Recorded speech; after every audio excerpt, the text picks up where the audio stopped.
Welcome to this week's Q&A.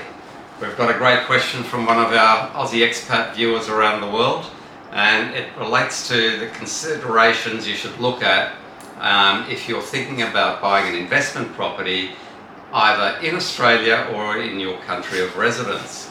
So this gentleman's actually gone through quite a few things there, and he said, look, price and return, yield and so forth are fairly straightforward. I'm not sure if that's quite correct, because whilst the price might be straightforward, there are many other considerations you need to think about from that sort of quantitative context as well. But it said, so, you're an expat, you've purchased your main residence, which I'm assuming means in Australia, and you're putting some money away towards buying an investment property.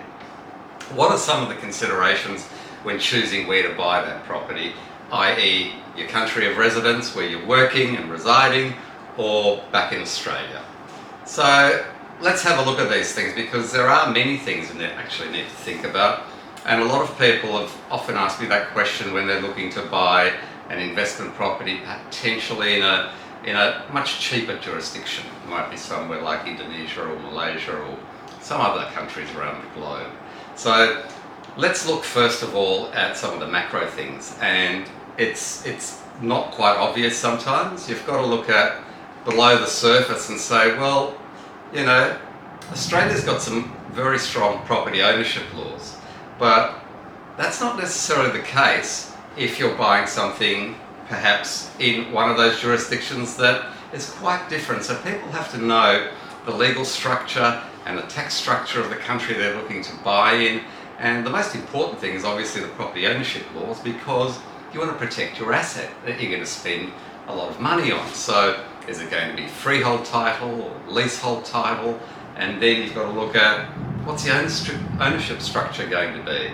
You're going to buy it in your own name, jointly with your spouse, via a company structure or a trust structure. And some jurisdictions will only allow you to do something of that nature, like Indonesia, for example. Some years ago set up special vehicle companies, special purpose companies, to allow people to actually own property in Indonesia, so to speak, in their own right, but it's actually really a very long-term leasehold situation. So numerous tax questions to consider also is one of the main ones, and this goes for any country including Australia. How much stamp duty are you going to pay, or purchase tax as it may be known in another country? Are there tax surcharges? It's very common for most jurisdictions to impose some kind of surcharge on foreign individuals if they're allowing them to buy certain types of real estate, real property in that country. And that might be an excess stamp duty situation. In Singapore it can be anywhere between 15 and 20% depending on the ownership structure that you choose. And it varies from country to country. So Australia imposes certain surcharges also. So you've got to look at that. If you're an Aussie expat, i.e. an Aussie citizen, where are you potentially best placed to make use of perhaps not having to pay out some of these surcharges and utilising your Australian citizenship? What about ongoing taxes? In Australia we have land tax. In other countries you have other forms of ongoing tax payments. And although this is one that I potentially don't see as a major hurdle, but what about when you sell the investment? So if you're buying something in Australia, you're going to be up for capital gains tax. But if you're an Australian citizen and eventually move back there, you'll get up to a 50% discount on that tax. And it's something that perhaps may not come to pass because you may not sell that property. But if you're living in an overseas jurisdiction and you're buying an investment property there, when you leave, what are you going to do? Are you going to keep that property or are you going to sell it? So these are the sort of things that you then have to look at. What are the tax implications in that particular country? And we as Australians are actually very fortunate. So if you're an Aussie expat, we also get to participate in the depreciation allowances. They're the non-cash deductions that we can put against Australian taxable income, and rent is one of those, ATI, and offset that. So if you're buying a good quality property with good quality finishes and fittings, etc., you can save yourself up to $20 to $30 to $40 or $50,000 a year by not spending any cash, because you can actually write off the cost of a new property, the building cost, 2.5% per annum for 40 years, and then you can write off the cost of some of the improvements and fixtures and fittings over a sort of different lifespan that a quantity surveyor will assess for you and you can give to the ATO. So there are lots of things that are important to consider here.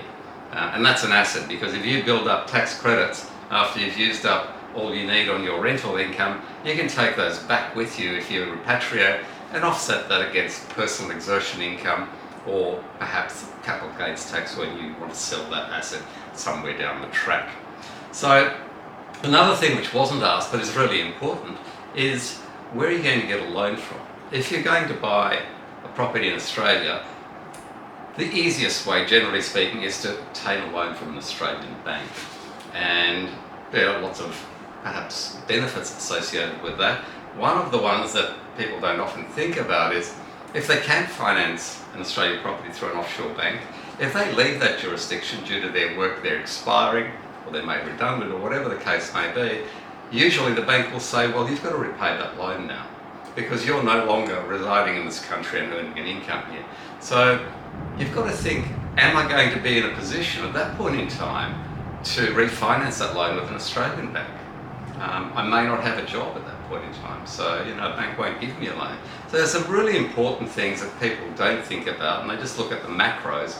But you've got to understand that, because then you could be really in a very bad predicament where you're forced to sell an asset, and it may not be the right time to sell that, just to repay your offshore bank loan.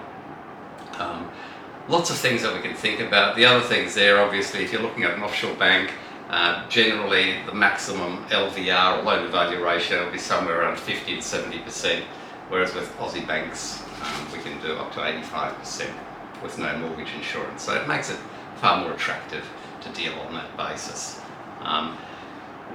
Look, there are lots of different things to go through. Currency is another one.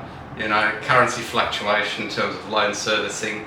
I mean, the Aussie dollar at the moment has had a significant downturn since its recent high in May. So it makes it cheaper to potentially pay off an Aussie dollar loan. No one can really have a crystal ball in terms of currency, but it's something to be mindful of. It's a consideration. And then the gentleman said, look, what about property management from offshore? That's a great question, because you're thousands of miles away. How are you going to look after that property? Well, believe it or not, it's very much the same as if you're living in Australia, because most of our clients there are very busy people. So they're very time poor, and you need to find a good property manager, which is not something that's very easy. You need to find professional property managers that can assist you with that process. So it doesn't matter where you reside in that instance. But one of the things we've found is it's very helpful to use leverage, to help you in your favour. So in other words, if we're dealing with 50 or 100 clients in a certain location, and you use one property management company for that, they will tend to look after each and every one of those clients, I think, a lot better than if you're just a single person, a single property owner that has one property with them. So that's one way of looking at those things. I hope this has been helpful, but there's so much more to this. It's just a great question that has so many bits and pieces that you need to consider. And if you need specific help in relation to wherever it might be you're residing around the world, and you're having some of these discussions with your spouse, or you're just thinking about it yourself, don't hesitate to reach out. I'm Andrew Unterweger from Wise Guru, and we'll be able to assist you. See you next week for our Q&A.